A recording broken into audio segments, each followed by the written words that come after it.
Wednesday, March 7th, 2018 will be called to order. Roll call, Madam Clerk. Calling the roll, Mr. Tuma, Here. Mr. Miller. Here. Ms. Conwell. Here. Mr. Shrine. Here. Ms. Baker. Here. There is a quorum. Okay, thank you. Is there any public comment related to the agenda this morning? No, Mr. Chair, no one is signed in. Okay. And if I could have approval of minutes from the February 21st, 2018 meeting, please, a motion? And a second? Second. I have a motion and a second to approve the minutes from the February 21st, 2018 meeting. All those in favor say aye. Aye. Opposed, nay. The ayes have it. Madam Clerk, if you could read the first matter referred to committee. Resolution number 2018-0044, declaring that public convenience and welfare requires resurfacing of various avenue, roads, and streets located in various municipalities in connection with the 2018 50/50 resurfacing program. Okay. Is there any, obviously there's someone here from the county to speak. If you could please state your name for the record. Nicole English with Public Works. Okay, Ms. English, and if you could just give an explanation as to what this resolution regards. So we're presenting this resolution and actually the next one are both related to our 50/50 program. Okay. So this is something we've talked about with many of you in one of our programs where cities can apply for dollars and they can apply for up to $250,000 and we match it at a 50/50 rate. So the project could be worth more than $500, but we're only going to pay $250,000. We awarded several projects last year for 17 and we're coming forward with our 18 and 19 program. These were solicited through the cities. We send out letters to every single municipality. They come in, we score them based on pavement condition, average daily traffic, and cost of the project, and if they've had a 50/50 job with us in the past. So if they have not had a 50/50 job within the last couple of years, they get some more points so that we make sure we spread it around to the different municipalities. So the first resolution is our 2018 project, so that would be anything that could be done this year. And they can get reimbursement in this year. And then 19, some of the people have asked, could they do them this year and we just reimburse next year? That's okay with us if they have the money to front. So some of those projects you could see out in construction later this fall if approved, but they wouldn't get reimbursed until 19. So we set aside about $1.5 million a year for the program. With the new license tax, we are going to try to increase that by $500,000 a year starting in 19. So we'll put a new solicitation out for that extra money in 19 and 20 later this fall. Okay. Again, what was the amount? I'm sorry, I'll get you in 1 second. What was it was up to 200,000 or 250,000? 250 is the max that will 250,000 give is the to max. us Okay. a project a Okay, year. max. Okay. All right. Ms. Conwell? Through the chair to Nicole, just one question on one of the points you made in terms of reimbursement. So you keep referring to reimbursement. So do we front money? No, so the way these ones work is the city designs the job, they construct the job, and then when they're complete, they do send us a set of plans just to review so that we make sure they're up to our standards and that we're willing to pay for what they're doing. If they were, putting down a half an inch of asphalt, we would say that's not really worth our money. We think it's going to come up the next year. So we do review what they're going to do, but they essentially run the whole job. And at the end, they send us one invoice. Once they've paid out, they have to show us canceled checks, invoices. We double check that all those items are eligible for our road and bridge funds, and then we reimburse them. Thank you. Any other questions? Ms. Baker? Thank you. I guess just to be clear, 7.5 million is the total, so, and 250,000 is the reimbursement? Correct. So where does the rest of the that's the licensing fee? No, some of these cities have bigger projects. So like Clark Avenue in Cleveland, they've got federal money in it. They've got, I think, even sewer district money. They needed to fill a funding gap. So they came to us and said, we're just short a little bit. They applied for this program. We've told the communities this program is really good for smaller projects that you're can do on your own quickly, or projects that you just need to fill a local funding gap on. Sometimes they have federal, 80% federal, and they're struggling to fill that 20% local. So this could be an option for them on that case too. So if I may just, Sure. so the 7.5 million, our only cost to that is 250,000? Correct. So we've got a chart. I don't know if this was attached. I can send this out to everybody. There's a chart that shows the total project cost and then the county contribution on the right side. I don't think we have. Yeah, I don't think we have that Okay. chart. If we could get that chart, that'd be good. May I ask a follow-up? Oh, absolutely. That's not it, no. That's like a plot. Yeah. She has a follow-up question, Ms. sorry. Baker has a follow-up question. And I'm just learning more about how all this works. So, given that most of it is paid outside of our 250,000, is this on a ODOT list? Is this somewhere where they're up high on the roads that have been identified as needing? Or is this something where they're just paying for it and we're just contributing 250,000 to help them fill the gap? Well, for Clark Avenue in particular, it has federal money, and so I don't know how they got the money because the city went and got that money. Okay. But they applied to us through our 50/50 program to fill that share. Now, there's several other ones as we Yes. get through that you'll see that we are just giving 50% of the total project. So it's truly a 50/50. East 55th Street is only 161,000. We're giving them half of that, 80,500. So there are several jobs. I think the big dollar value, that's more rare, that you're gonna see that we're matching federal. Most of this program is a true 50/50 match of just a project that's somewhere around $500,000. Just for my own clarification, so these are not identified by ODOT? No. No. These are just, We solicited to all the cities, they sent us projects that they were requesting for the specific program, and then we rank them based on pavement conditioning, ADT, if they've had a project in the past. We did a scoring We do system all that. ourselves. Yep. good, thanks for clarification. When do you guys solicit the cities? So we typically solicit a year or two before. This one was earlier last year. Okay. That we did. We put through the 17 program first, and then now we've gotten all our paperwork in order to bring 18 and 19 forward. But because we have that extra money coming in 19, we're thinking this fall, we'll go back out with the new $500,000 in 19, a couple more projects, and then 20. Okay. And we've been letting the cities know as we go and meet with them, that these are coming up. All righty. Any other questions? Mr. Miller? So when you sent out the solicitation, Mr. Chair, to Ms. English, do you send it to the mayor's office? Do you send it to the Department of Public Works? Who do you send it to? We address the letter to the mayor, and we carbon copy the engineer and the service director. Uh-huh. And we do the same with the pavement maintenance program. So hopefully we cover it, between the three, because sometimes we know the mayor, if it goes to the mayor's office, it doesn't always filter down to the guys putting in the application. Okay, great, thanks. Okay. One other question. Is there any need for passage under suspension on this item? I mean, it's not urgent. We've told the cities we're moving forward. The 18 people might be interested to get the legislation going, but it's not a true emergency. I mean, we could wait the three if you want. Mr.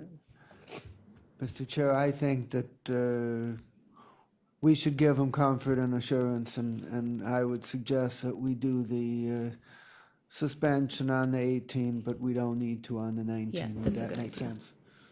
I'll make a motion Okay. for Resolution 2018-0044 with recommendation for passage on second reading suspension. Okay.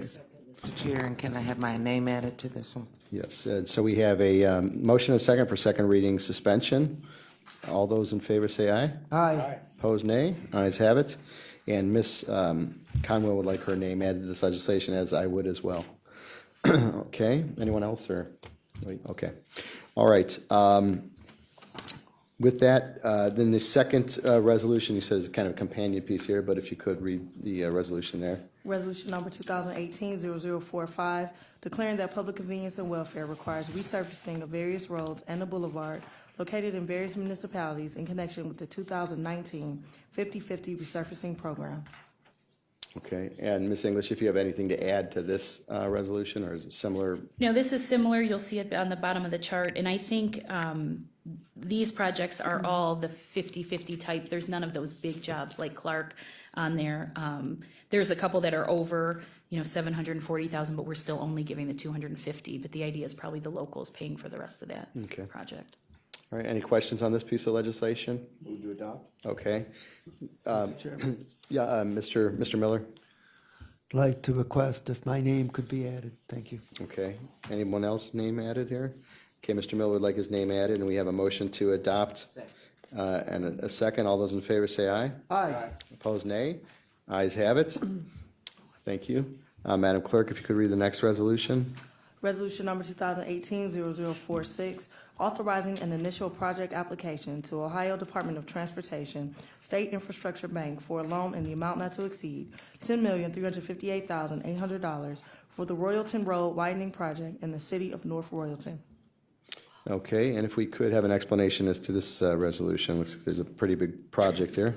Nicole English with Public Works again. So this is our Royalton Road project. We're getting ready to sell it shortly. And it had been funded through federal funds through NOACA, and they had initially identified STP funds for it. However, when NOACA through their budgeting, this project was put on probably almost 10 years ago initially. So the TIP is only a 4-year window. So while it had been in the plan as STP money, as it got closer and closer to the date, NOACA did not have all these funds in hand to pay for the project, yet they had already committed. So they are offering us a SIB loan. So that goes through the state infrastructure bank. NOACA will take the loan. We have to sign on it. And so NOACA will pay back on the loan the 80%. We have our 20% local share, which is actually being covered by issue 1. However, we have to enter into the loan agreement. So the additional cost that comes to us is the interest on the loan. However, NOACA pays the interest, pays 80% of the interest. We pay 20%. Again, we have issue 1 to offset the share. It's currently budgeted for just under 10-year repayment, which the most that the county's extra payment would be $309,000. But we feel NOACA in the past has paid these down sooner than the 10 years. So I think that's our max out of the county, even though it still would be reimbursed issue 1. So essentially, we just need this legislation passed so we can enter into the loan agreement. Okay, so this is for entering into the loan agreement, and then again, the county would pay 20% of the local share for the loan and the interest? Correct. Okay, and then this is paid through issue 1 monies, and again, issue 1 monies for, again, is what? Is the state DOPWIC, where we apply for road projects. So we applied for this last year and were awarded, and we were awarded I think just under 30%. So actually, we have more money than we need to fill that local gap. So we will not have a share, and North Royalton won't really have a share on the construction, because right now we were splitting at 80-10-10 with them. The only thing we're paying for this project is the split of the right-of-way costs, because those were not federally funded. So, Okay. And then the physical work is going to occur just exactly where in this? It is West 130th to York, Okay, 130th York. and it's the widening from 2 lanes to 3 lanes. Okay, And we will sell it this spring. It needs to go this fiscal year, so we have to be giving a notice to proceed before July 1st. And it will be a 2.5-year project. It's a pretty big job. So it's 2 phases of work. okay. Any questions from my colleagues on this one? Yes. Okay, Mr. Miller? If we didn't do the loan, would it delay the project by X amount of time? Would it kill the project? What would it do? It would likely kill the project because there's no federal funding other than this in the TIP. They don't have STP money to pay for it, which is their normal federal funds through NOACA. So because they committed to it, NOACA was offered, they'll take the loan and they'll pay it back, but they don't have any other dollars to pay for it. So the current TIP runs through 21. So right now there's nothing else between now and 21 to pay for it. So this is their funding approach. You know, they've come to us before. We've done this on Pleasant Valley in 2005, Crocker Stearns in 2010. Sometimes when the jobs are big jobs like this, they'll go to the state infrastructure bank because it takes so much of their yearly contribution to give towards one project. And what happened to the federal money that had been committed? Well, because the TIP is only a 4-year commitment, we've always been in the plan, which is outside of the 4 year. So just as we came up to this new TIP last year, that's when they were reallocating the money, and they put it into the TIP thinking they wanted to go state infrastructure bank. So NOACA did plan for this once it got closer to the time. So we knew about 1.5 years ago this is the direction they wanted to go in once that TIP was getting finalized for the year, this current fiscal year. So they still think this is a commitment of federal money because they are using federal money to pay it back. They're just not paying it all up front. Okay. And we're somewhat at their will as to what they decide their financing plan is for the tip. So we still have to go and put this out for bid, is that correct? Correct. And is it anticipated that there will be minority SBE or FBE goals on this project? Since it has federal money, it will have the DBE goals set by ODOT. Okay. Okay, thank you, Mr. Miller. Any follow-up questions from any other, my colleagues? Okay, and what type of time frame are we looking at with respect to this resolution here? This one, we would like passed sooner than later because we have to get the documents in hand. And again, we're up against that fiscal year timeline. So we have to get this back to the SID. Okay. With that, then I'll make a motion for second reading suspension. Second. We have a motion and a second for second reading suspension. All those in favor say aye. Aye. Opposed, nay. The ayes have it. All right, thank you, Ms. English. Madam Clerk, if you could read the next resolution. Resolution number 2018-0047, making an award on requisition number 41561 to Whiting Turner Contracting Company in the amount not to exceed $4,250,000 for design build services for the maintenance yard consolidation project. Okay, if you could state your name for the record, please. Good morning, Mr. Chairman. Matt Reimer, representing the Department of Public Works. Okay, Mr. Reimer. If you could give us an explanation as to this resolution here. Yes, thank you, Mr. Chairman. Committee members, thank you for your consideration. As read, this resolution seeks to award a contract for design-build services in the amount of $4,250,000 under requisition 41561 to the Whiting Turner Contracting Company. As context, as committee members may recall, back in November, specifically November 16th of last year, Director Dever and Fiscal Administrator Chambers had a chance to present their maintenance yard consolidation plan to this committee. That was in support of the property acquisition of the RTA Harvard Yard facility located at 2501 Harvard Road in Newburgh Heights. During that presentation, the director laid out the business case for the consolidation project, the parameters, and the cost attributes. Also, as context, three cost attributes and budget categories were presented to the committee during that session. $3.8 million for the purchase of the property, which was then approved by council on November 28th of 2017, and then a $15.7 million anticipated design-build construction effort category, followed by a $1.5 million relocation and outfitting effort, which totaled the project estimated value at $21 million. The contract that I'm presenting here today comes out of that 15.7 design-build design-build construction effort category as context. Once council approved the property acquisition in late November of last year, the Department of Public Works, working in partnership with the Office of Procurement and Diversity, solicited under a request for proposal for design-build services. That was solicitation went out on the 21st of December. We had held a pre-proposal conference with interested vendors on January 3rd of this year, followed by proposals being received in late January, January 24th of this year also.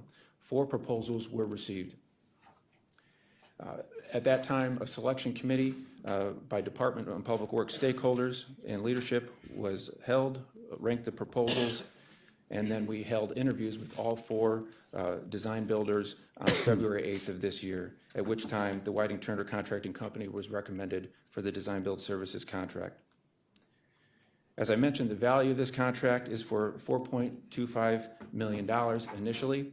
That amount is to cover the pre-construction and design and early construction phases as represented by potential early release construction packages, at which point in early this summer, we'll appear before the committee for a guaranteed maximum price contract amendment that will be at or below the $15.7 million design build construction effort.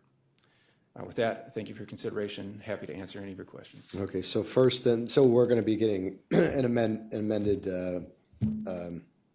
resolution at some point requesting further money for as the construction design goes forward. Mr. Schron? I guess I'm a little confused here. It sounds like we're paying for a design service. We're paying for design build services, Councilman. So under our code 504 provisions for alternate construction measures, design build approach is an alternate procurement method for construction services. Design build is an integrated project delivery method which combines the responsibility of the design and the construction build out under one consolidated vendor. So this The legislation, Yes. I wrote it. Yes, sir. My confusion is you're calling it a design build and we're doing design.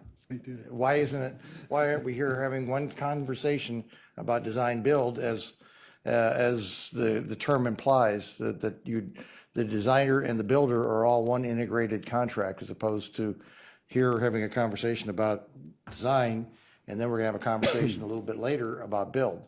Why isn't this all in one umbrella? We don't bid out the construction services aspect until we get the guaranteed maximum price from the vendor. This follows the same pattern as described in the code, as well as our past projects such as the Huntington Park Garage, the hotel project, and the Emergency Operations Center before that was cut short. But the design phase happens first, and then as that design happens, the guaranteed maximum price negotiation occurs, and then we have that guaranteed maximum price amendment when the design is complete. But it seems like it's relatively, in relationship to the other projects, this is relatively small. I know it's still big at 15, but it seems to me this ought to be, they ought to be able to do the entire package as a single transaction. But I guess I don't understand why we aren't seeing the design. The whole purpose of the design build is to get to the design, get it started, get moving, and speed up the process out there, as opposed to taking this as a two-step process. Indeed, Mr. Chairman, to the councilman, we did look at our different delivery methods when looking at this program specifically. We had a fixed time frame of the property becoming available and when to start, and then matching that up to a delivery method to the goal of the department to achieve operational capability in early 2019. This was the best delivery method for us to achieve that for a couple of reasons, both technical and schedule-wise. So proceeding down a design build path, we're able to start the design, get the design going, but at the same time have some early construction packages be built by that design builder. Specifically, in this case, as proposed, our site work, some of our early mechanical lead time items, generator, fueling stations, things that are going to involve some long lead that we can get at early in this construction phase while the remainder of the design is completed, and then the final construction packages are contracted out by the design builder. That allows us to achieve as early as the director has set forth to us a 2019 operational capability early in that year. In addition, we expect that we have a lot of value engineering in this project that is going to benefit from the collaboration with a design builder. There'll be a lot of use versus reuse versus replace in the systems of this building that this design builder and the design build project delivery method best suits us to collaborate on, to make best use of our dollars for the functional benefit of the department. I guess I heard a lot of conversation there, but it's confusing. Is Whiting Turner going to receive the $11 million contract also? Yes, they would be the design builder as recommended in this award. Well, no, that's in this award, it's 4.2 million. That's correct. You said there's going to be a subsequent Amendment. Yes, Councilman. award. Are they being awarded the entire contract right now? Yes, Councilman. And why are we being presented with the entire contract right now? Are they being awarded the entire $15 million for all intents and purposes? Or are we going to have an open and fair conversation about the other $11 million? Mr. Chairman, to the councilman, the design build services goes out as a request for proposal for the entire package. Yes, we are only awarding the initial amount because that is the only amount justified by the early proposal and design proposal package. We have to go through the design process with this design builder to get their guaranteed maximum price, at which point we will award to them, yes, by contract amendment, the remainder of the project value up to a potential $11.45 million as you stated there. For all intents and purposes, they're being awarded the entire $15 million. Yes, Councilman. Is that what we're saying here? Yes, Councilman. Okay, all right, so that truly does become design build. If we are really talking in terms of they're getting all $15 million, then it is design build, and all we're doing is doing a prepayment of a portion of their of the entire $15 million contract. Is that? That is what- accurate, Councilman, yes, that is Okay. correct. I see Ms. English. Huh?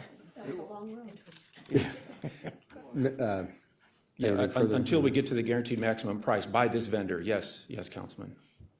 Just Yeah. want to say, Nicole English with Public Works, we don't give them the full amount right this second because the GMP could come in a little less. We don't know what that's going to be. So we're going to work with them through these next few months to do our early design, finalize what needs to be done. They're going to price it all out, and then they're going to guarantee us that maximum price. The other three bidders, were they prepared to give us their guaranteed maximum proposal bid? Not right now. No, I mean, the whole point of design build is that you work early on with the early package, and then you get to a GMP. If it's simple enough, we could get an early GMP, but this project, like Matt said, the systems alone, just figuring out what is saving and what's going, is going to be a complicated discussion. And I think we're gonna go in with a project that's likely going to be higher than what we want, and we're going to have to value engineer it with the design builder on our team to figure out how we get down to that number, because there's lots of wants out there. If we don't have the GMP, how do we know that this is the best bid based on the bidding? Well, they've all guaranteed that they could hit the GMP. They've given us suggestions of how to hit it, so they all met that threshold, that they said they could do the project for that amount of money. We looked at, they propose design fees, they propose profit, they propose general conditions. That's what we compare on cost. And essentially, all the three bidders that came in, they were in line. They all were in line as far as those early on costs. They were very similar. So that wasn't necessarily a huge defining factor in the selection. It was more of the quality-based selection that we used. That's what we used in RFP. Yeah, I have no problem with making a quality decision based on supplier, but I thought I heard four bidders and you just said Four. three. I'm sorry. Okay, that's I right. misspoke. Of the four bidders, they all committed to the GMP price. They all committed that their number will come in at or below that number when all's said and done. They did, Councilman. We listed a construction cost limitation of the $15.7 million in the request for proposal. Okay, so we already do have a GMP. We know it We can't have a go higher maximum. than that. Well, that's Yes. what the whole purpose of a guaranteed maximum prices is that we already have a threshold that it's not, that's the whole purpose of this kind of contracting is that design build with a guaranteed maximum, it's not going to go above that level, and then everything else is value engineering so we can get that number down lower. That's correct. And to that point, maximize the functionality that we get for that $15.7 million. And Well, that's what we- I assume that the specs are being hit by, we're being hit by all four of the bidders. Okay. Yes, Councilman. All right, so the reality of it is that Whiting Turner is getting a $15 million guaranteed maximum contract essentially for all intents and purposes today. Because we are not going to change horses in a design build. The designer and the builder are already being agreed to today. That's correct, Councilman. I see some back head nodding in about 4 rows back, and so or 2 rows back, sorry about that, I just looked up. Reserves, have those been established in the GMP? Yes, they have, Councilman. Each proposer, including Whiting Turner Contracting Company, had to propose a construction contingency amount as part of their preliminary cost of And construction. what percentage of the contract? To 5% for construction contingency on this. And they all committed to the same 5, that was in our No. spec, or was that was No, in? it was part of their pricing proposal, so Right. that was individual based. They were all pretty consistent at 3 to 5%, but 5% was what Whiting Turner Contracting Company proposed. Okay, and the timeline to start and finish? They all- April 1st of 2019 would be the substantial completion date as proposed by Whiting Turner. Okay, and where did that hit in relationship to the other 3?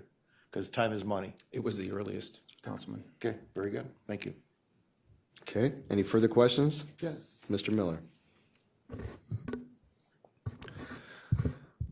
So am I correct that the 11 million for the remainder of the project is in addition to the 4,250,000, bringing the total to 15 million plus? Yes, Councilman.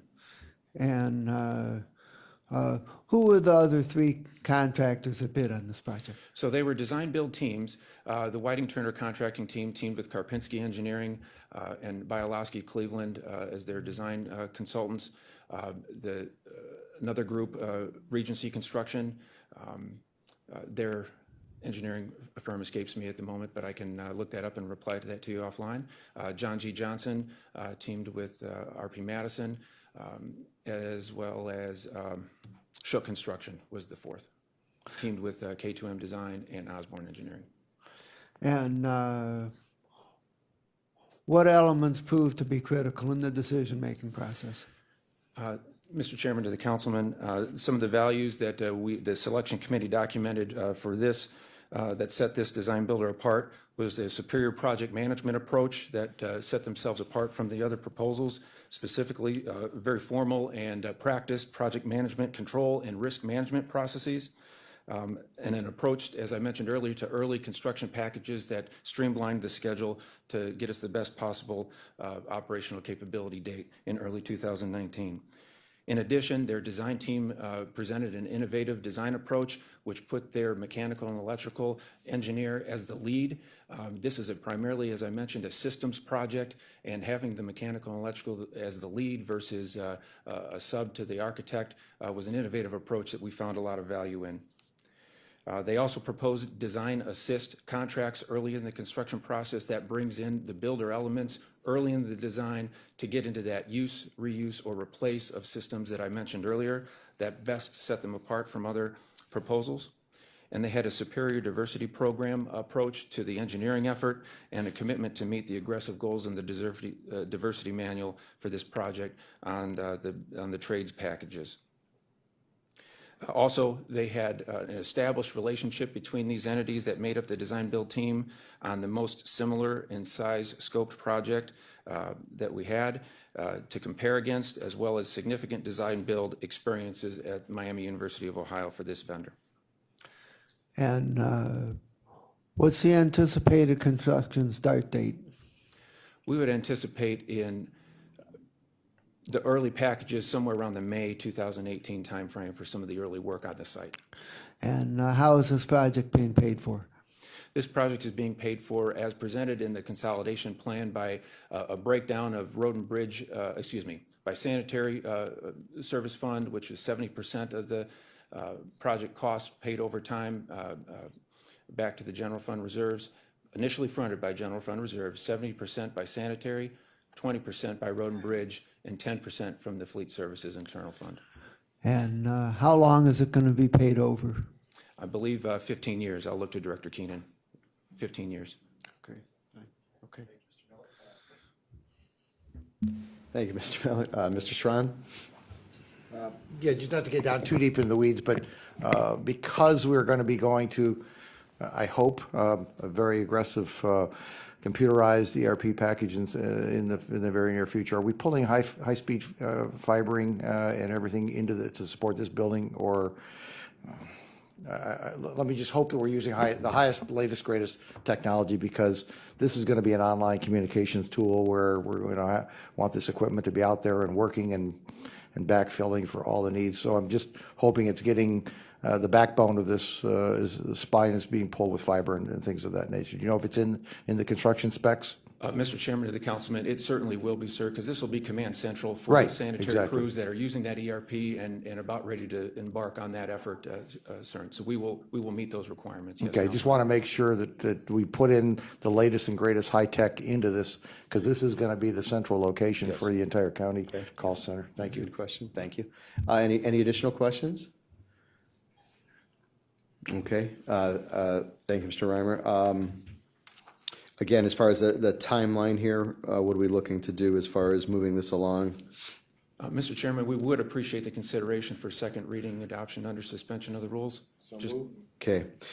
We have a motion and a second for second reading suspension. All those in favor say aye. Aye. Okay, ayes have it, and our 2018-0047 will be under second reading suspension. Thank you, Mr. Reimer. Thank you, Mr. Chairman. Okay, Madam Clerk, next resolution, please. Resolution number 2018-0049, authorizing the county executive to accept dedication of land for Sweet Gum Trail and Shady Reserve subdivision, Phase 3, located in Olmsted Township, as a public street. Okay. And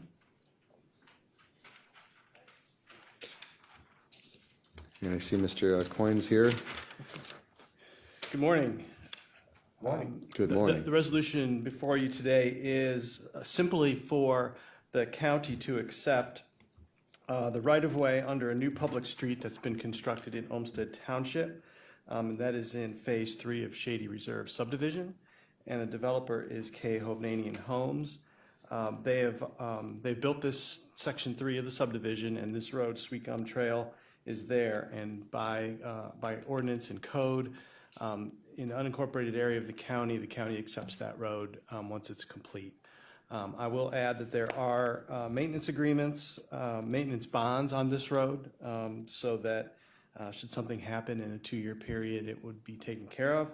And then future maintenance would be the responsibility of county and township. So this is a very typical action that happens when a new subdivision goes in Olmsted Township. So I can add more detail if you need or answer questions. Okay. And the developer is here as well. All right, appreciate that. What's the timeline on this development going in? Mr. Chair, the development is in, and the Planning Commission has approved the final plat, and the last step before the final plat can be signed is this acceptance of this right away. So the developer is anxious to get going with the construction of the homes in this section of the subdivision. So as soon as we get approval, we'll be able to execute the final plat. Okay. Any questions from my colleagues? Ms. Baker, I think this is in your district, no? No, just No? outside of Just it. outside? Okay. Ms. Baker and then Mr. One Miller. question on the, I understand the Sweet Gum Trail 60 feet, the Sugar Maple, that's also 60 feet entering into that same subdivision. How is that dedicated? Let me check the map for you real quick here. That the other road, it's a very good question, Council. That was included in the dedication under Phase 2. So Okay. Phase 1 and Phase 2 have already been completed, and so that the road that leads into Phase 3 was already dedicated as part of Phase 2. And then there will be a Phase 4 that will follow along after continuation of Sweet Gum Trail. But that piece of road was already dedicated with Phase 2. I should Let have me just clarified that, thank you. Follow? So that will, same maintenance contract between the subdivision and the county? Or Yeah. the city and the county? That's also a township. That's also, Township that's and- also a county road, yes. Got it. All of the roads in the subdivision will be public roads, yes. Thank you. Okay, thank you. Mr. Miller? Yes, Mr. Chairman, Mr. Coyne,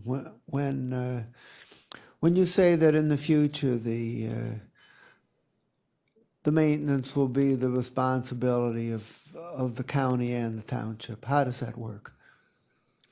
I would have to defer to my colleagues at Public Works as to how that exactly works in the township, but it is a public road, and the folks that have houses that front on the public road would take advantage of that public road. I'm not sure if there are agreements in place for the county to take care of the roads, or if the township maintains their own roads, but I would have to defer to Public Works on how that exactly happens. That's okay. Nicole English with Public Works again.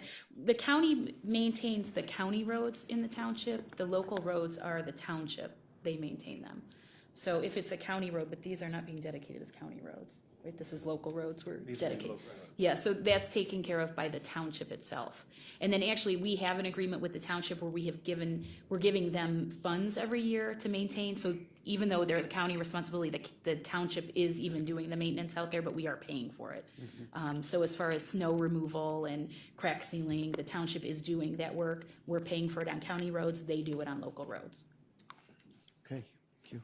Okay, thank you, Mr. Miller. Any other questions? I have one, if you don't mind. Ms. Baker?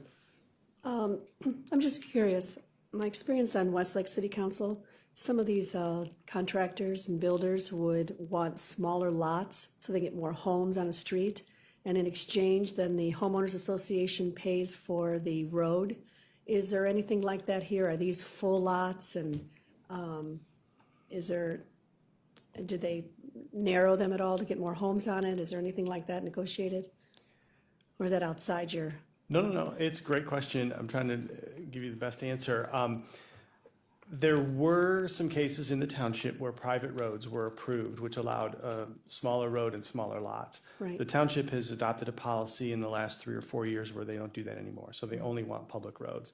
The lots meet the zoning, minimum zoning size for this zoning district in the township, and we make sure of that. So I think that is That what you're does asking. answer But it. in the history of the township, there have been some private roads constructed with smaller lots, but that's not the case It's right not now. here. Thank you. Okay, thank you. Any further questions? Okay, seeing none. Mr. Chair, we Yeah. would, considering the timeframe that we're under, respectfully request approval on second reading with suspension of rules. Okay, I'll make that motion. Could I have a second for second reading suspension? Okay, I have a motion and a second for second reading suspension. All those in favor say aye. Aye. Opposed, nay.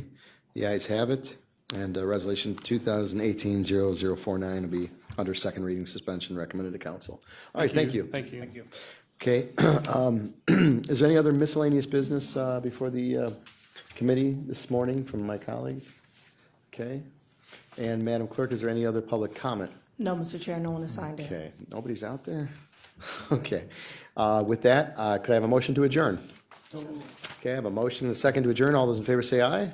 Aye. Opposed, nay. Ayes have it, and I almost said Finance Committee. Public Works Procurement and Contract Committee for March 7, 2018 will adjourn.